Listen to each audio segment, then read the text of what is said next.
A vereadora Nina Souza, do PDT, apresentou proposta para reorganizar e melhorar as condições de trabalho dos servidores da STTU, Secretaria de Mobilidade Urbana. O prefeito vetou, mas o veto foi derrubado. Ela é minha convidada hoje aqui no nosso programa. Boa tarde, vereadora. Boa tarde, Diógenes. Boa tarde a todos que estão nos assistindo. E explica para a gente, o prefeito vetou esse projeto e a Câmara derrubou. Ele é voltado principalmente para os servidores mais antigos, né? Na realidade, são todos o conjunto de servidores. A STTU, ela tem uma especificidade, né? Ela tem servidores que ingressaram no ano de 2006, com concurso específico, mas tem uma leva de servidores que são oriundos de outras secretarias e esses servidores, inclusive, hoje têm questionado esse seu ingresso. Aliás, esses mais antigos serviram como formação, inclusive, da secretaria naquela época. Exatamente, né? Exatamente. Então, o que é que acontece? Nós temos agente de trânsito, agente fiscal de transporte coletivo, fiscal de transporte urbano.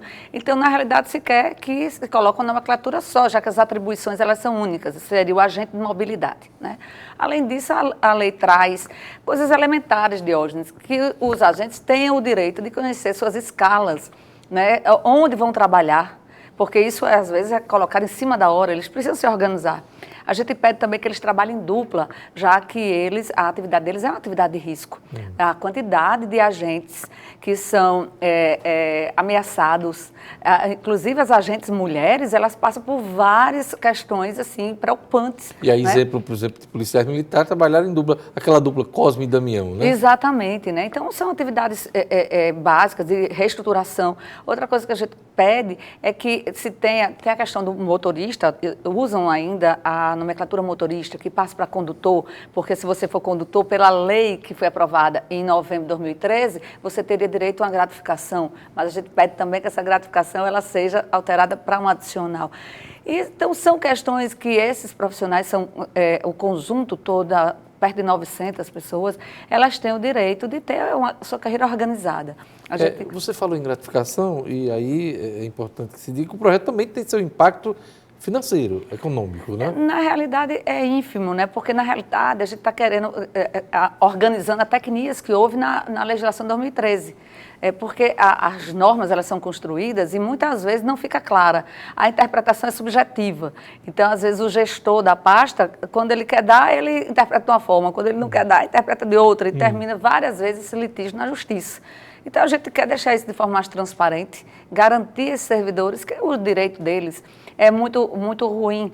A atividade é uma atividade bastante difícil. Você veja que a população já visto essa questão da multa, enfim, tem uma certa algeriza, né? Esse tipo e de muitos trabalhos de sol a sol, né? Sol a sol. As mulheres, inclusive, às vezes, os homens também, mas eu falo mais para as mulheres que é uma situação mais específica, não tem um local para fazer suas necessidades fisiológicas, quando estão em período de menstruação, ficam numa situação extremamente constrangedora e não se tem um olhar voltado para essa solução. E sozinhas, muitas, inclusive, já levaram tapa, né? E homens são ameaçados direto de morte. Então, assim, a gente precisa dar a condição básica para eles. Então, a nomenclatura agora é agente de mobilidade, né? Porque assim ingressa na legislação geral e os direitos eles ficam sendo mais cristalinos. Porque, às vezes, chama de amarelinho, marca-texto, mas não, é agente de mobilidade. Né? Amarelinho, verdinho, né? Marca-texto. Por conta da cor agora. Entendi. Mas são profissionais muito importantes. Agentes de mobilidade. São quantos beneficiados com a proposta? Perto de 900. Perto de 900, porque, como eu falei, são fiscais de trânsito, fiscal de transporte coletivo, agentes de trânsito. E por que o prefeito vetou? Mas é o seguinte, a premissa originária foi a questão do vício de iniciativa, que seria uma iniciativa do Poder Executivo. Contudo, a gente quer chamar o debate. A gente quer que a Secretaria organize a situação desses profissionais.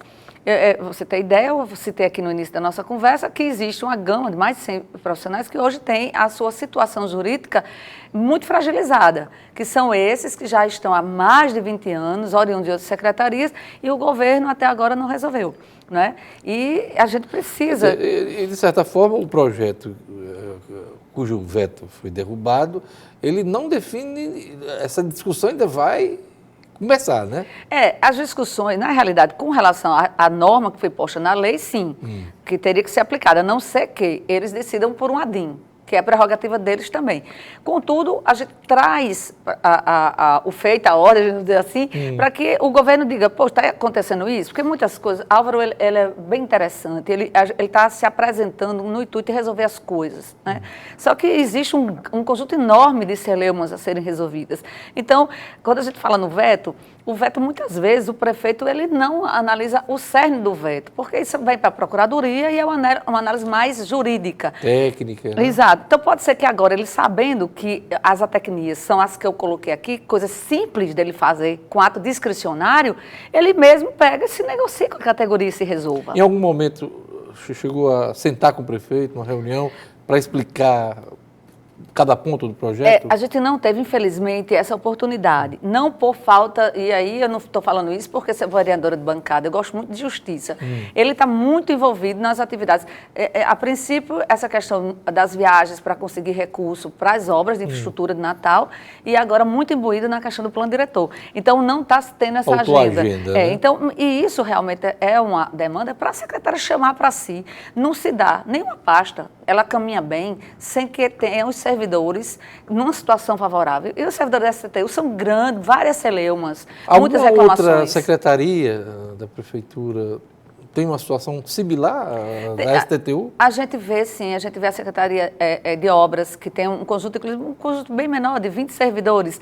Esses servidores, eles exercem atividades técnicas e não recebem como técnicos, né? Porque ali a Secretaria tem atividades específicas.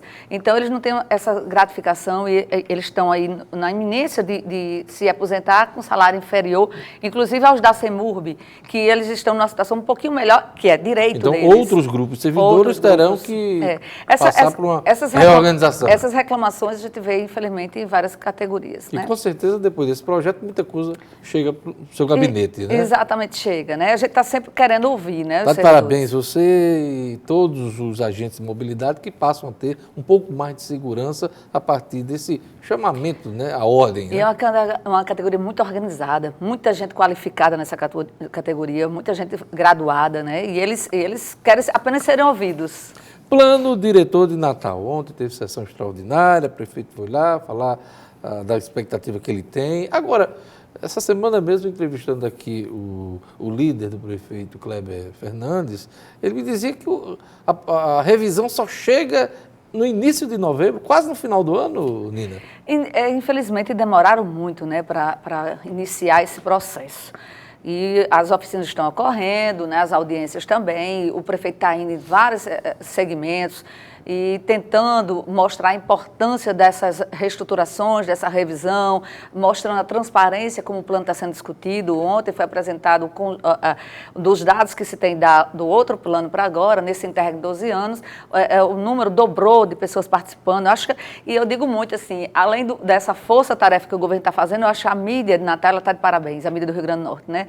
Vocês todos os dias, as TVs, os blogs, as rádios, estão sempre colocando o plano diretor em pauta, inclusive informando a população a importância desse plano diretor revisado, né? Mas para mim ficou claro uma coisa, eu entrevistei o vereador Paulinho Freire, presidente da Câmara, e ontem mesmo, no pronunciamento dele, ele deixou claro, vai ser discutido, vai ser votado, mas sem pressa. E eu já notei, nas declarações do prefeito, uma pressa para que seja resolvido logo. São o que vai prevalecer? Prevalece o entendimento constitucional. São dois poderes independentes, harmônicos, mas independentes. O governo faça parte dele, manda a matéria. Nós vamos fazer a nossa. Nós não vamos votar essa matéria a toque de caixa. São várias comissões. Mas parece que há uma pressa do prefeito. Não, mas a gente respeita, mas a gente não pode, não vai obedecer. A gente vai obedecer o rito popular, o rito regimental da casa. O que é que acontece com isso? Nós temos uma comissão de justiça, cada matéria, ela passa no máximo 15 dias em cada comissão. Essa matéria não vem em regime de urgência, então no mínimo 15 dias em cada comissão. Comissão de justiça, finanças, planejamento, pessoa com deficiência, enfim, basicamente, no meu entendimento, essas. Tá? Então, isso aí vai se abrir audiência pública, vai se abrir para as instituições. Nós queremos um plano que seja eficaz, legal, justo, sustentável, e a gente não pode entrar nessa onda de pressa. Mas levando em conta esse cronograma, que você bem detalhou agora para a gente, se a proposta chega em novembro, dificilmente essa matéria vai ser votada ainda esse ano. E lembro uma coisa, até porque tem orçamento para vocês aprovarem. E lembro que tem ano eleitoral no ano que vem. Como é que fica? Eu entendo, assim, pela experiência que eu já tive, e eu posso dizer com propriedade, porque eu realmente nunca falto e estou sempre no meio dessas discussões, a gente pode muito bem chamar extraordinário. Isso aí, quem tem que fazer é o presidente. Mas e ele já falou que pode convocar o prefeito. Convocar extraordinário em janeiro. Eu, particularmente, faz 16 anos que eu não tenho... Você vai perder o veraneio, né? Eu nunca tive. Faz 16 anos que eu não tenho férias. Então, para mim, eu acho que essa é a principal pauta. Janeiro, fevereiro, março. Dá para concluir mais tardar, final de março, sem nenhum problema. Então você está otimista, né? Eu sou muito otimista porque eu sou muito proativa naquilo que me compete. E eu vejo dos meus colegas, eu gosto de ser muito justa, muitos deles muito comprometidos com realmente fazer o trabalho da forma correta. Né? Então, eu acho que o governo agora, não vamos pular etapa, o governo faça parte dele, entregue para a gente. E aí a gente vai ter a responsabilidade, dando a transparência necessária para a gente votar o mais rápido possível, mas sempre dizendo que a gente não vai furtar etapas, pular etapas. Outra coisa que eu gostaria de que você comentasse aqui para a gente, emendas do seu gabinete, vão garantir a revitalização com a arte de pelo menos 3 espaços da cidade de Natal. Buraco da Catita, Muro da Praça Padre Antônio, em Candelária, e Comunidade do Mosquito. Explica para a gente a importância desses editais, né? Nós estamos muito felizes com isso, a gente entende que cultura é vida, né? Ela faz parte de um complexo de atividades que uma gestão deve fazer, não é? A questão de geração de emprego, para mim, é o basilar. Se você tem uma população que trabalha, a população ela vai ter uma vida. É educação, cultura, esporte, enfim. Então, nós vamos revitalizar o muro ao lado da Igreja Católica, da Praça Antônio Vilela. Vai ser ali um painel maravilhoso, com o tema católico. Né? No outro lado, vamos ter estacionamento e a construção de uma área de uma pista de caminhada para os idosos, isso é emenda do nosso mandato. Ali é uma grande área de convivência de Candelária. Vai ficar muito bacana. Né? E, segundo ponto, o Buraco da Catita, que assim como o Beco da Lama, é um local que também faz parte da nossa história, está na Ribeira, essa Ribeira que precisa ser revitalizada. Não só essa região, mas tem que ser o bairro todo. O bairro todo, né? Mas aí é como a gente vai, todo mundo imprensando, cada um fazendo uma parte, quando a gente vê o negócio já está melhor. Claro. E o que eu acho assim fantástico, eu estou muito feliz, eu venho há muito tempo batendo na necessidade de reconstruir a Felizardo Moura. É a entrada da Zona Norte e a chegada de Natal. Aí você chega lá, está escuro, o asfalto terrível, sujeira para tudo que é lado. Então a gente vem pedindo ali para uma manta asfáltica, sinalização horizontal, organizar a quadra do mosquito. Boa iluminação. Tá? A iluminação, colocar radares para evitar vários contextos de insegurança e vamos fazer um grande painel lindo para dizer que o mosquito ali tem vida, tem pessoas ali que precisam ter um olhar diferenciado. E o próximo passo agora que eu vou correr atrás é para a gente revitalizar a Ponte Velha, aquela ponte de metal lá. Aquilo ali é fantástico. Nós temos coisas fantásticas. Aquilo ali iluminado vai ficar muito bacana. É verdade. Eu queria agradecer a presença aqui no nosso programa hoje da vereadora Nina Souza, do PDT. A gente conversou aqui sobre os servidores da STTU, falamos sobre o plano diretor e também sobre os editais para 3 pontos aqui da cidade. Obrigado, Nina, pela sua presença. Eu que te agradeço. Viu? Que Deus te abençoe e abençoe a todos que estão nos assistindo. Tá bom. Obrigado.